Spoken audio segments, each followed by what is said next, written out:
FDA granted an emergency use authorization for Janssen.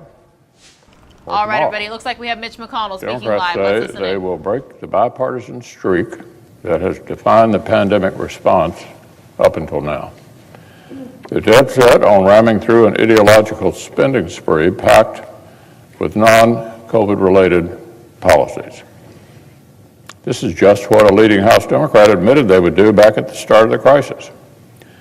Exploit the pandemic as, quote, a tremendous opportunity to restructure things to fit our vision. You have to give them credit, they never hided the ball.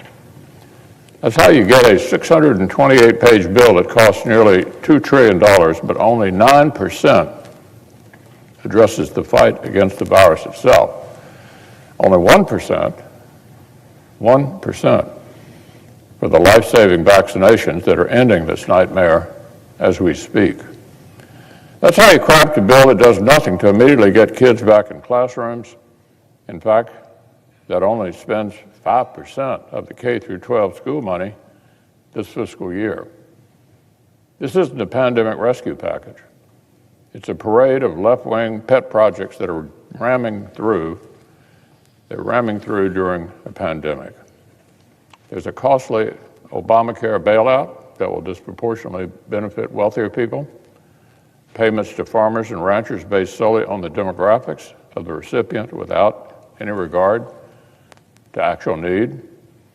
A massive cash bailout for mismanaged state and local governments multiple times the size of COVID needs. Instead of pushing back on the anti-science bullying from big labor that's locking kids out of the classrooms, they buy into it. They want to create generous new benefits for parents who are dealing with school closures, but only if they're federal employees. All the parents without government jobs, no such luck. There are provisions to let abortion providers raid the small business rescue funds that were meant for Main Street businesses. To pay people a bonus not to go back to work when we'll be trying to rebuild our economy. There's an effort to create a brand new sprawling cash welfare program, not the one-time checks, but constant payments that ignore the pro-work lessons of bipartisan welfare reform, and which the White House has already stated they want to make it permanent. Permanent. The unrelated liberal policies are simply endless. It's like they've forgotten we have a pandemic to fight. Larry Summers, a top economist in both Clinton and Obama administrations, says this plan piles way more debt on our kids and grandkids than we need to spend right now. That's Larry Summers, Bill Clinton's Secretary of Treasury. Jason Furman, who chaired President Obama's Council of Economic Advisors, has said the state and local bailouts are, quote, overkill. These are liberal economists, Madam President. By one analysis, the Democrats' extra cash bonus for laid-off workers who stay home will result in more than 60% of workers earning more money by staying home than they'd earn from returning to work. More money by staying home than they'd earn from returning to work. What a great idea. This isn't state unemployment insurance. It's borrowing from our kids and grandkids to pay yet an additional cash bonus for not working. And this would extend deep into 2021 when we anticipate serious job growth. Just this morning, we had a jobs report that shattered expectations, nearly doubling the job growth experts had expected to see. Here's what the Washington Post says about this mess. This is the Washington Post about this mess that's before us.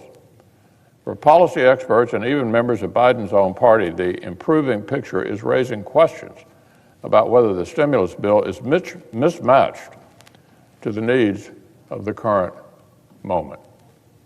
The Washington Post editorial. It's mismatched, all right, because it was never designed to meet America's needs. The goal was to restructure things to fit their vision. That's why there was no bipartisan process after a year of completely bipartisan COVID bills that we worked on together. That's why the Senate Republicans who went to the White House to propose working together were told, no thanks, take it or leave it.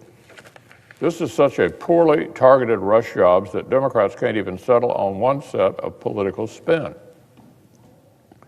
The White House Chief of Staff is going around town admitting that they've written, quote, the most progressive domestic legislation in a generation, end quote. That's the White House Chief of Staff. Meanwhile, here in the Senate, Democrats are still pretending this is some down-the-middle proposal and lecturing us for not supporting it. They can't even get their story straight. The administration campaigned on ushering in a new day of unity and bipartisanship. But in 2020, under Republican leadership, the Senate negotiated five rescue bills totaling $4 trillion. None of them got fewer than 90 votes. That's how this Senate was run last year in a time of divided government.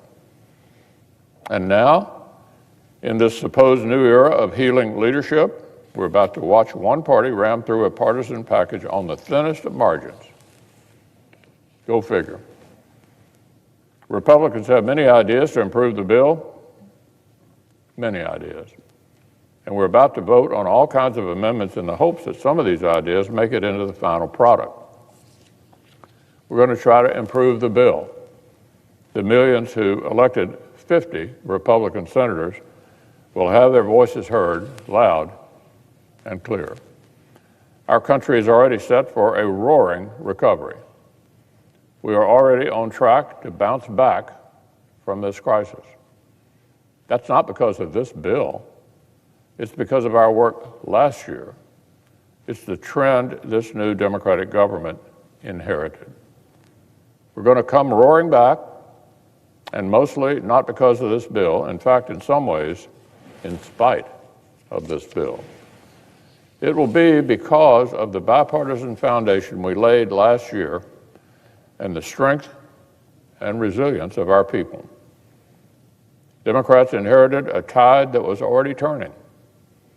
We could have worked together to do something smart to finish this fight as fast as possible. Democrats decided to do something else.